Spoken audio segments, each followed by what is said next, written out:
கொரோனாவுக்கான symptoms பூரா எனக்கு இருக்குது. ஆனா மூச்சு இறைக்கிறது எல்லாம் இருக்குது. டெஸ்ட் பண்ண நெகட்டிவ். ஆனா என் மனைவி பாசிட்டிவ், ஆரோக்கியமா இருக்காங்க. அவங்களுக்கு பாசிட்டிவ். ஓகே, பாசிட்டிவ் இருந்தால் அவங்களுக்கு ட்ரீட்மெண்ட் கொடுக்கல, நெகட்டிவ் இருந்தால் எனக்கு தான் ட்ரீட்மெண்ட். இதெல்லாம் சில வேடிக்கைகள். பட் அந்த வேக்சினை பற்றி நிறைய தவறான தகவல் உலகம் முழுவதிலுமே இருக்கு. ஹார்ட் அட்டாக் வர்றதுக்கு காரணம் ஸ்ட்ரெஸ், ஓகே, மன அழுத்தம். அதுதான் காரணம். சின்ன வயசு பசங்களுக்கு வருதுன்னாக்கா அந்த பையனுடைய இதயம் பாதிக்கப்பட்டிருக்கும், பிறக்கும் போதே பாதிக்கப்படும். ஃபேலஸ் டெட்ராலஜி இது போல பல இதெல்லாம் டிசீஸ் எல்லாம் பிறப்பிலே ஒரு கோளாறு இருக்கும், அவங்க எல்லாம் போயிடுவாங்க. ஓகே ஓகே, அது வந்து ஹார்ட் அட்டாக்னு சொல்றதெல்லாம் அர்த்தம். ஓகே ஓகே, அதான் இன்னைக்கு நம்ம அதெல்லாம் பார்க்கறது இல்லை இந்த கேஸ் எல்லாம். ஏன்னா ஜெனட்டிக் கவுன்சிலிங் கொடுக்குறாங்க. கர்ப்பம் தரிச்ச உடனே அந்த கருவை செக் பண்ணிட்டு இந்த குழந்தைக்கு இந்த பிரச்சனையெல்லாம் வரும், அதனால இதை கலைச்சிருன்னு சொல்லிடுறாங்க. ஓ, அது கருவில் இருக்கும் போதே கலைச்சிரும். ஓகே,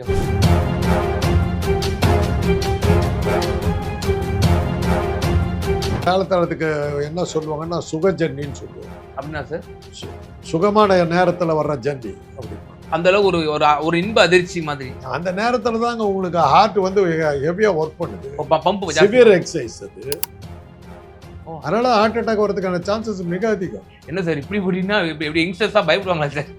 அந்த ஹார்ட் வீக்கா இருக்கவங்கலாம் கொஞ்சம் ஹார்ட் வீக்கா இருக்கவங்களுக்கு அந்த அட்வைஸை பண்ணுவோம், செக்ஸுவலில் கொஞ்சம் ஜாக்கிரதையா இருக்கும்.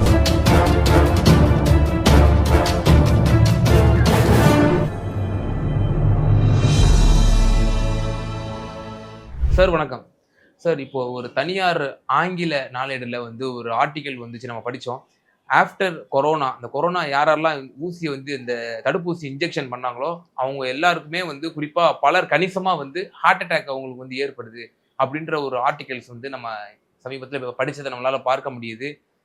அது ஒரு one of the main factor நீங்கள் ஆஸ் அ டாக்டராக நீங்கள் கருதுறீங்களா சார்? அது போட்டதுனால அந்த வேக்சினை பற்றி நிறைய தவறான தகவல்கள் வந்து தவறான தகவல்னா அந்த வேக்சினே தப்பான வேக்சினுங்கிற மாதிரி நிறைய வந்தது.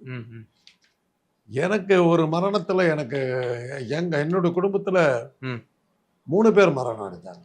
ஓ, 3 பேர் மரணம் ஆஃப்டர் வேக்சினேஷன். வேக்சின் இதில் என்னன்னா டிகேஎஸ் இளங்கோவனுடைய சகோதரர், எம்பி சகோதரர் டிகேஎஸ் இளங்கோவன் அவர்கள், வில்லாளன் அவர் தம்பி, பச்சைப்பாசு கல்லூரியில் பேராசிரியர். அவர் இதில் தான் போனார். ஓஹோ, விவேக், நடிகர் விவேக் அவர்கள் போனார். அப்புறம் என்னுடைய சகோதரனுடைய மருமகள், சின்ன பொண்ணு. ஓ, சகோதரியுடைய மருமகள். ஓகே, போனாங்க. ஓ, சிறுமி. இல்ல 25 வயசு. ஓகே ஓகே, மேஜர் 30-35 வயசு. ஓகே ஓகே ஓகே, அதெல்லாம் போனாங்க. இதெல்லாம் வந்து அந்த போஸ்ட் வேக்சின்ங்கிற மாதிரி சொன்னாங்க. ஆனா நானும் போட்டுக்கிட்டேன். ஆனா நான் போட்டுக்கிட்டது ஒரே வேக்சின் தான், பூஸ்ட் போடல, பூஸ்டரும் போடல, செகண்ட் டோஸும் போடல. ஓகே ஓகே, இது ஒன்று தான் போட்டுக்கிட்டேன். ஓகே ஓகே, என்னுடைய மருமகள் எல்லாம் போட்டுக்கவே இல்லை. அவங்களாம் ஆனா படுத்தாங்க. வேக்சின் அவங்களுக்கு அவங்க அட்டன் பண்ண டாக்டர் எந்த காரணத்தை மட்டும் வேக்சின் போட்டுக்காதார். ஓ, தடுத்துட்டார் அவர், போட வேணான்ட்டார். எனக்கு வந்து என்னுடைய நண்பர் ஒருத்தர் ஃபோன் பண்ணார், இந்த வேக்சினை பற்றி நிறைய தப்பாக சொல்கிறாங்க, நீ போய் அதை போட்டுக்கிட்டு வா, உன்னை வச்சு சில டெஸ்ட்லாம் பண்ணு. அதுக்கு பரிசோதனைக்கு தான் நான் போனேன். ஒரே ஒரு டோஸ் தான் போட்டுக்கிட்டேன். அதில் என்னன்னாக்கா கொரோனாவுக்கான சிம்டம்ஸ் பூரா எனக்கு இருக்குது. ஆனால் மூச்சு இறைக்கிறது எல்லாம் இருக்குது.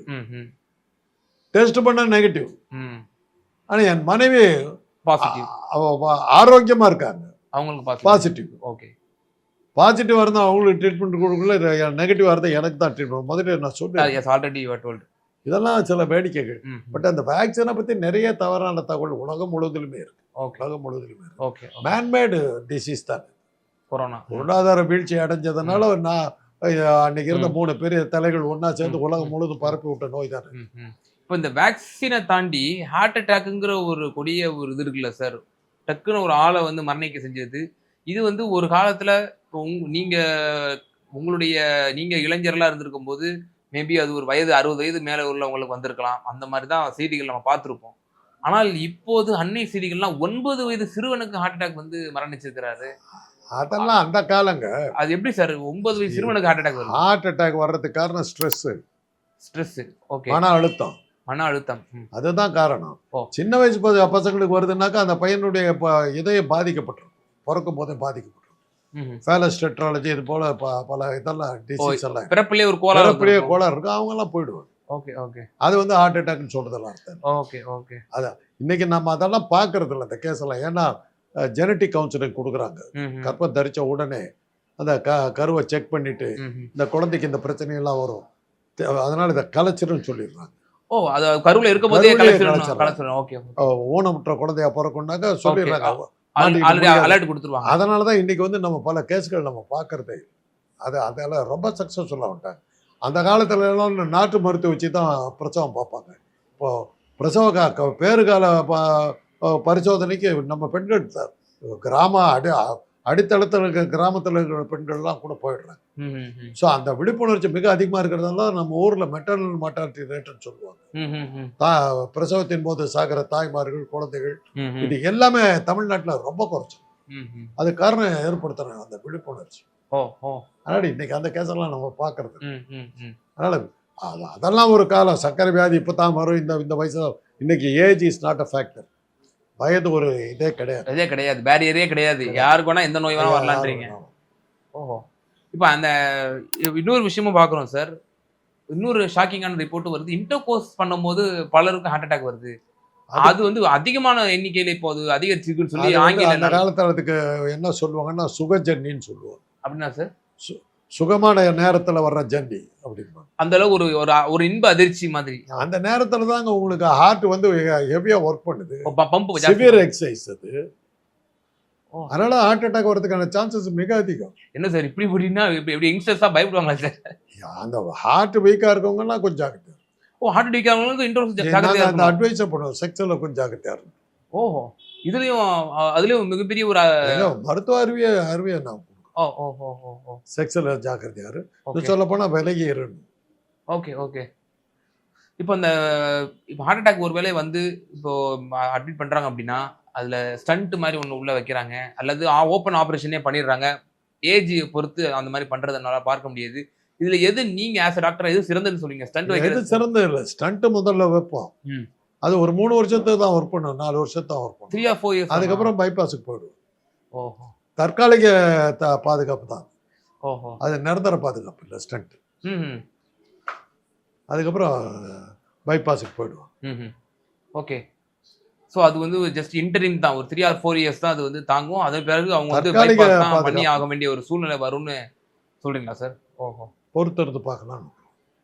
ஆனா ஏஜ்னு ஒன்று இருக்குல்ல சார். இப்போ ஒருத்தர் 60 வயசுக்கு மேல வருது, 70 வயசுக்கு மேல வருதுன்னா அவருக்கு வந்து ஓப்பன் எலிஜிபிலிட்டி இருந்தா தான் இருக்கு. இப்போ எனக்கு வந்து ஸ்டண்ட்டுங்கிற நினைப்பே வரலையா இருக்கு. பைபாஸுக்கே நான் ஆகிக்கலன்னு போனவன் பைபாஸே முடியாதுட்டாங்க. அப்புறம் தான் டாக்டர் பாஷி ரொம்ப தைரியமா பண்ணார், பார்த்தரலாம் அப்படின்னு பண்ணார். தப்பிச்சேன்.